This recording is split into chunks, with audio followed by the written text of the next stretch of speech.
Heading into their New Year's Eve matchup against the Indiana Pacers, it was a big game for the Chicago Bulls. And I'm not trying to, be too overly dramatic here, because you're talking, after all, about a game happening on December 31st. You still have 4 months of regular season to go, but the Bulls were going into this matchup with a chance to get their 6th win in a row, extending their season-long winning streak. So you certainly want to keep that momentum while you have it. But perhaps even more so importantly, with the Nets' loss the previous night, with a win, the Bulls would be able to get into a tie with Brooklyn for first place in the Eastern Conference and would actually hold the top seed due to head-to-head tiebreakers. Now think about that. The Chicago Bulls could go into the new year as the top seed in the Eastern Conference. How about that? If I'd have told you before the season that all the moves this organization made, this front office made, all the things that they did, the big COVID outbreak, Patrick Williams going out with the wrist injury, all of this, and yet the Bulls had a chance going into 2022 to sit at the top spot in the Eastern Conference, you would take that 1 million out of 1 million times. And that's exactly the place and situation that we're sitting at going into this matchup. They're still without Billy Donovan, obviously, without a couple of other guys like Alex Caruso due to injury, so forth, a few other bench players out due to COVID. The Bulls are here, and they've got a chance. And, it was up to them to take advantage of the opportunity put forth on them Friday.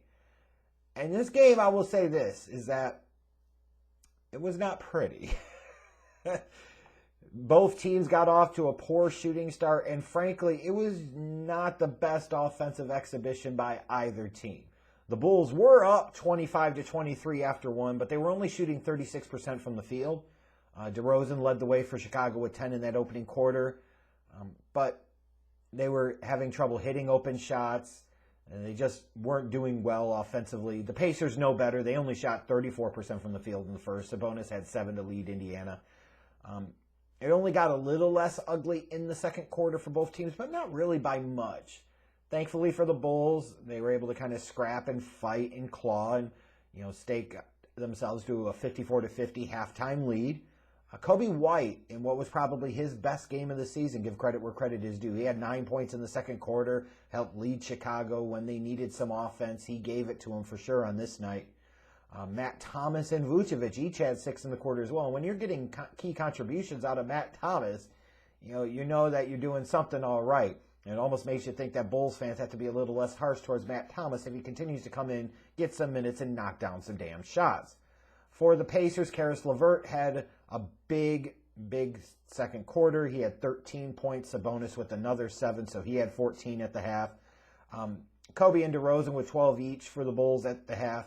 LaVine had 4 on only 2 of 7 shooting, so a really quiet kind of pedestrian first half for him. Vucevic with the first half triple-double, 11 points and 11 rebounds.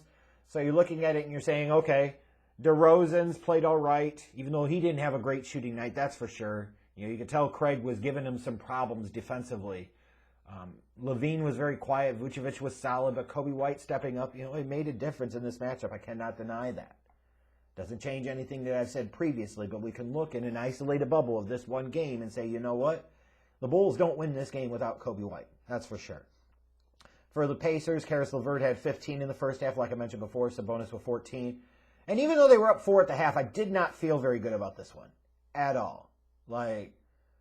Worried that they weren't really finding a rhythm offensively, worried that LaVine was very quiet, DeRozan wasn't exactly shooting the best. And meanwhile, for the Pacers, they weren't shooting well either, so you're thinking, if they start shooting the ball a little bit better, this might be a problem for the Bulls in the second half. And in the third quarter, the poor shooting for both teams continued. The Bulls only shot 34% from the field. The Pacers shot 41% from the field. Really, like I said, for two depleted teams at varying levels, it was not exactly an offensive masterpiece that we saw on New Year's Eve. But it all came down to that fourth quarter, and it was not looking good at all. Because the Pacers found a way to get themselves caught up with Chicago, and then they took the lead. And at one point in time, the Pacers were up 6 with only a couple of minutes left. It was not looking very good. But to their credit, The Bulls made the big plays, the big stops when they had to.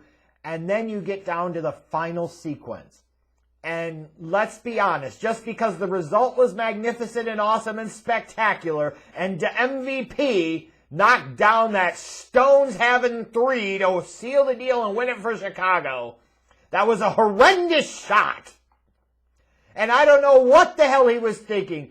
You really got to think that DeMar DeRozan in that spot lost sight of how much time was left and kind of almost froze for a moment, which was weird because he's been a guy that's been arguably the best player in the league in the fourth quarter this season. And it continued here.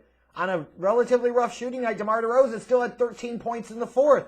And he comes through in the clutch, man. What a fucking shot that was. What a way to finish off 2021 and head into 2022. DeMar DeRozan, a running one-footed three-pointer.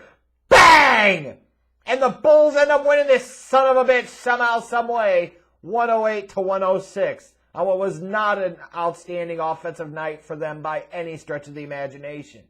And now the Bulls sit there in the top spot in the Eastern Conference heading into 2022. Ain't that some crap, huh? But I'm sorry, we got to be real here. Gotta love the result, but I don't know what the hell DeRozan was doing. It really felt like he lost track of time and he was really uncertain of how he was going to approach it, what he was going to do. And he just got into a spot where he threw up a shot and thank God the damn thing went in. And my poor dogs, when that shot went in, I fucking went ballistic because I couldn't believe the Bulls found a way to win this game. They were damn near dead to rights with a couple of minutes left. This did not look good. None of the momentum was there. None of the energy was there. And this is the type of game that you look at and you say a really good team finds a way to win this game when they're not shooting very well. They're just not having a good night. They're down a little bit late. Everything is against them. Feels like it's going to be a loss there. Even when you're talking about this road game, Adam Amin was out for the first little bit of the game talking about your play-by-play guy because of some questions about his COVID testing. And Casey Johnson, the sideline reporter, the beat writer's got to step in. And along with Robbie Hummel, like, what an odd fucking configuration. There were a lot of things going against the Bulls in this matchup that just didn't feel right. That felt like this could have been a loss. And instead, it absolutely wasn't. How awesome this is. Sometimes 'tis better to squeak by. You don't always have to win with style points. Doesn't always have to be a beauty pageant. But the Bulls ultimately got it done. DeMar DeRozan led the way with 28 points, including, obviously, the 13 points in the fourth quarter, including the game-winning shot. If people aren't talking about him as a top 3 MVP candidate at this point in time, I don't know what the fuck they're thinking about. I don't. The Bulls are in the top spot in the Eastern Conference come January 1st. DeMar DeRozan was a notable, critical acquisition for this Bulls team this offseason. Right now, like, he has to be in that MVP conversation. Kobe White, like I said, his best game of the season. Huge 24 points when they really needed him to give him on that night. Levine had 17, Vucevic with 14 points and 16 rebounds. Meanwhile, for the Pacers, LeVert with 27, Sabonis with 24 and 14. Another example of a game where I saw, like, you could get happy about where the Bulls are right now, and you should be. It feels really good. But this is not the end game. This is not the destination to be winning fictitious titles in the regular season. It is pounce while the opportunity presents itself. Strike while the iron is hot. Go get you a damn athletic 4, and let's go try and win a championship this year.